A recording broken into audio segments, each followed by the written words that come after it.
నమస్తే అండి. వంట చెయ్యి ఈరోజు కరివేపాకు కోడి కూర చేసింది. ఈ కరివేపాకు కోడి కూరలో మనం ఫ్రెష్గా ఉన్న కరివేపాకు వేసుకుని చేసుకుంటే చాలా రుచిగా ఉంటుంది. ఈ కూర ఎలా తయారు చేసుకోవాలో ఇప్పుడు మనం నేర్చుకుందాం. ఇందుకోసం కడాయిలో 1 టేబుల్ స్పూన్ ధనియాలు, 1/2 టేబుల్ స్పూన్ జీలకర్ర వేసుకోవాలి. మనం ఎప్పుడైనా మసాలాలు వేపుకునేటప్పుడు చిన్న మంట మీదే వేపుకోవాలి. ఇప్పుడు ఇందులో 2 ఇంచుల దాల్చిన చెక్క, 3 యాలకులు, చిన్న జాజికాయ ఫ్లేవర్ చాలా బాగుంటుంది, మిస్ చేయకండి. అలాగే 4-5 లవంగాలు వేసుకోవాలి. మనం వీటికి బదులుగా గరం మసాలా కూడా వేసుకోవచ్చు, కానీ ఫ్రెష్గా వేసుకుంటే ఆ రుచే వేరుగా ఉంటుంది కదా.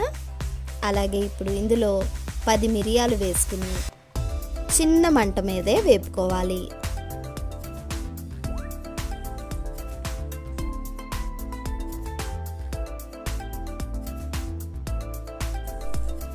ఈ మసాలాలు 50% వేగిన తర్వాత ఇందులో కొద్దిగా పచ్చి కొబ్బరి వేసుకోవాలి.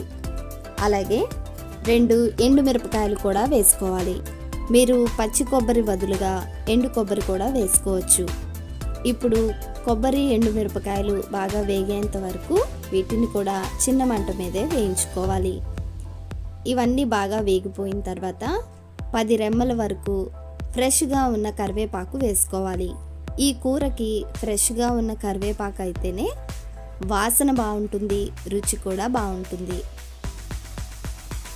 కరివేపాకు క్రిస్పీగా అయ్యేంత వరకు వేపుకోవాలి.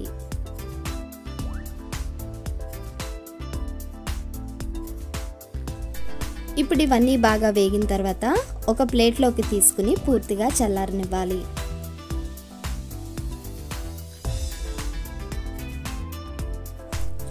ఇప్పుడు కడాయిలో 4 టేబుల్ స్పూన్ల వరకు నూనె వేసుకోవాలి. నాన్ వెజ్ కర్రీస్కి కాస్త నూనె ఎక్కువ పడుతుంది.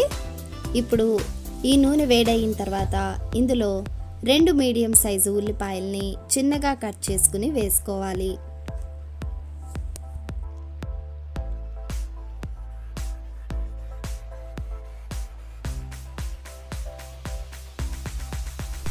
ఈ ఉల్లిపాయల్ని కాస్త మగ్గి కొంచెం బ్రౌన్ కలర్ వచ్చేంత వరకు వేపుకుంటే సరిపోతుంది. ఈ ఉల్లిపాయలు త్వరగా మగ్గడం కోసం ఇందులో రుచికి సరిపడా ఉప్పు వేసుకోవాలి. ఇలా మనం ఉప్పు వేసుకోవడం వల్ల ఉల్లిపాయలు త్వరగా మగ్గుతాయి.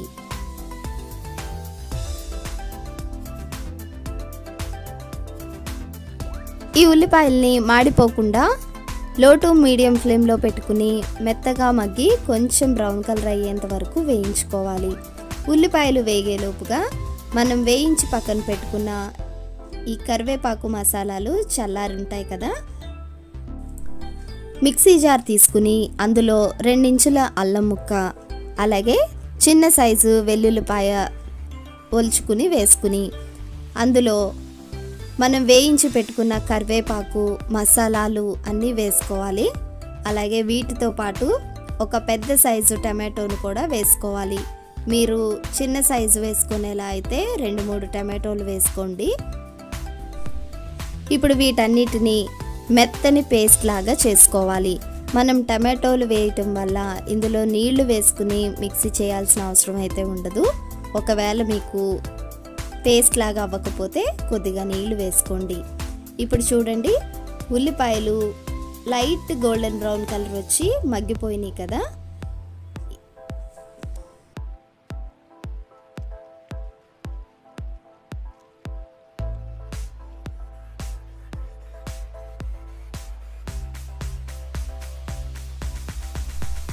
ఉల్లిపాయలు ఇలా మెత్తగా మగ్గి రంగు మారిన తర్వాత ఇందులో మనం మిక్సీ చేసి పెట్టుకున్న కరివేపాకు మసాలా పేస్టు 3 వంతులు వేసేసుకోవాలి.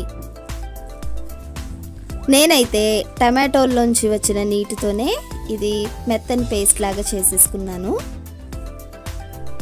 ఇప్పుడు ఈ పేస్ట్ని 3 వంతులు వేసుకుని ఉల్లిపాయల్లో బాగా కలిసిపోయి నూనెలో చక్కగా ఉడుకుతూ వేగేంత వరకు వేయించుకోవాలి. ఇది బాగా వేగిన తర్వాత నూనె పైకి తేలుతుంది. అంతవరకు చిన్న మంట మీదే వేయించుకోవాలి. పెద్ద మంట పెడితే త్వరగా మాడిపోతుంది కాబట్టి చిన్న మంట మీదే నిదానంగా వేయించుకోవాలి. ఆల్రెడీ మనం ఈ మసాలాలు, కరివేపాకు అన్నీ వేయించుకున్నాం. కాకపోతే అల్లం వెల్లుల్లి పేస్టు, టమాటా పచ్చివాసన ఉంటుంది కదా, వాటి కోసం కొద్దిసేపు వేయించుకోవాలి. ఆయిల్ పైకి తేలిన తర్వాత ఇందులో అరగంట పాటు ఉప్పు నీటిలో నానబెట్టుకున్న 1/2 కేజీ చికెన్ వేసుకోవాలి. చికెన్ వేసిన తర్వాత ఈ మసాలా అంతా చికెన్కి బాగా పట్టేంత వరకు అడుగు నుంచి కలుపుకోవాలి. ఈ కూరకి మసాలా ప్రిపేర్ చేసుకుంటే చాలా త్వరగా అయిపోతుంది, రుచి కూడా చాలా బాగుంటుంది.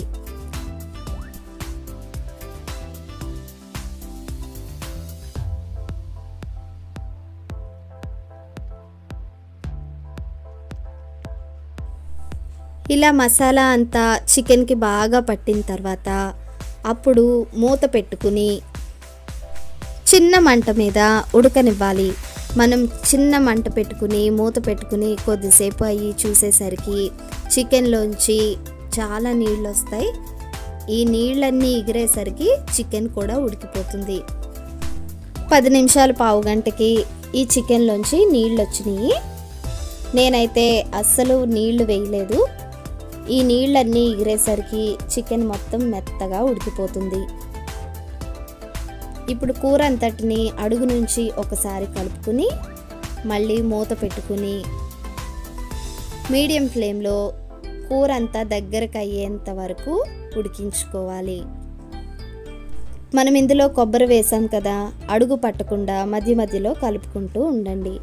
అలాగే ఇందులో 3 కారం గల పచ్చిమిరపకాయల్ని కట్ చేసుకుని వేసుకోవాలి. పచ్చిమిరపకాయలు ముందే వేసేసుకుంటే ఇవన్నీ వేగేసరికి మెత్తగా అయిపోతాయి కాబట్టి నేను ఈ స్టేజ్లో వేసుకున్నాను. ఇప్పుడు పచ్చిమిరపకాయలతో పాటుగా ఒక రెమ్మ కరివేపాకు కూడా వేసుకోవాలి. కరివేపాకు ఫ్రెష్గా ఉన్నదైతేనే మంచి వాసన వస్తుంది. ఈ కూరకి మంచి రుచి రావాలంటే మీరు ఫ్రెష్గా ఉన్న కరివేపాకే వాడాలి. ఇప్పుడు కూర అంతా ఉడికిపోయింది. చివరిగా కొద్దిగా కరివేపాకు మసాలా పేస్టు ఉంచాం కదా, ఆ పేస్ట్ కూడా ఇప్పుడు కూరలో వేసేసి కూర అంతట్లో బాగా కలిసిపోయేంత వరకు కలుపుకుని మూత పెట్టుకుని మనకి కావలసిన గ్రేవీ కన్సిస్టెన్సీ వచ్చేంత వరకు ఉడికించుకుంటే సరిపోతుంది. ఇప్పుడు చూడండి, కూర అంతా ఉడికిపోయింది, ఆయిల్ పైకి తేలిపోయింది. అంటే మన కూర రెడీ అయిపోయినట్టే.